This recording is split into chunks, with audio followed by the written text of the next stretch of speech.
Okay, now we'll look at nature people, who are a very interesting phenomenon. Because here in the West, we actually don't have a nature element in our cosmology. Unlike the Dogra or the Chinese, we only have 4 elements, which are earth, air, water, and fire. And though the ancient Greeks, who gave us our 4-element cosmology, had some idea that there was a 5th element, which they called the quinta essentia, it fell out of our astrology and also out of our cultural understanding. The Greeks thought that this 5th element was a sort of magical and undefinable energy or essence that brought life to everything, but they really didn't have much more of a grasp on it than that. Though the concept still exists in the English word quintessence, which most people think means a perfect example of something, like that's the quintessential thing, but what the word actually refers to is the magical energy of the 5th element, the quinta essentia. In the Dogra system, the 5th element is nature, or that vibrant and unpredictable life force of the growing and evolving world. And nature people are those born in years ending in 3 or 8. In the Chinese cosmology, the 5th element is wood, not a plank of dead wood, but a growing tree or forest. Again, it's a living thing that arises when the 4 other elements are in balance, when the earth is fertile, when there's enough water and air, and when the sun gives enough warmth and light to support growth. So in the Chinese, you're a wood if you're born in a wood year, but also if you were born in the year of the snake, the goat, the monkey, and just maybe the rabbit. Also, some tiger people feel that they're not fiery, but they're nature people. And I say, if a tiger tells you something, you should probably agree with them. Now, even though our Western cosmology has completely lost its 5th element and its nature, I've found a situation that creates what I call a constructed nature person, which is when a person's birthday is near a lot of cusps, or when they're born on the day when one sign changes to another. The primary characteristic of a nature or a wood person is that they contain all of the other elements, and that they're sort of hard to categorize. And the same is true of a person who is born near a cusp. For instance, in Western astrology, Leo changes to Virgo sometime between the 21st and the 22nd of August, usually. If you were born on one of those days, you'll be a Leo fire person and a Virgo earth person. You'll be both. It will be hard to categorize you, which means you'll be kind of like a nature person. And in the Chinese system, you seem kind of nature-ish.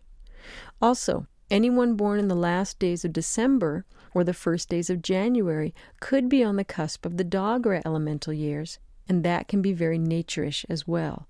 It's what I've noticed, at least. Now, for my purposes, I think being near a cusp is either being right on the day of the change from one sign to another, or within 4 days of either side of it. So the cusp between Leo and Virgo starts on the 18th and ends on the 26th. That's just my opinion. It's just what I've noticed, but you may feel that you're very, very cuspy, even if you're a week away from the change. So it's up to you to decide, because it's your chart after all. Also, there's another situation where nature kind of pops into a chart, and that's when you carry all 4 elements in your chart, even if there's no wood or nature or any cusps at all. So let's say you're a Dogra fire person, a Western Libra air element, and a Chinese water dog. You'd carry all 4 elements in your chart: Dogra fire, Western air, Chinese water, and the earth of the dog, which might very well bring you that nature capacity to be all things at once. Now, there's one more situation that I've noticed myself that's important in looking for constructed nature people, and it has nothing to do with your chart. It has to do with whether you are a gay man or a lesbian woman. And what I've noticed is that because gay men and lesbian women carry the energy of both genders inside them, they kind of have that nature capacity to be all things at once. What I mean by that is I've noticed that many of my gay and lesbian friends will report that if they're in a room where there's too much male energy, no matter which gender they are, they'll start running female energy to balance things out. And just the opposite, when there's too much female energy going on, they'll run male energy to balance things out. And this is something for them to be very aware of. And having boundaries and energetic skills is very important for gay and lesbian people in our culture, because we don't honor them and we don't see them as these beautiful and magical people, which is what they are. Sometimes people will ask me as a spiritual healer, what does it mean to be gay and lesbian? And what I think it is it's the PhD program in gender studies.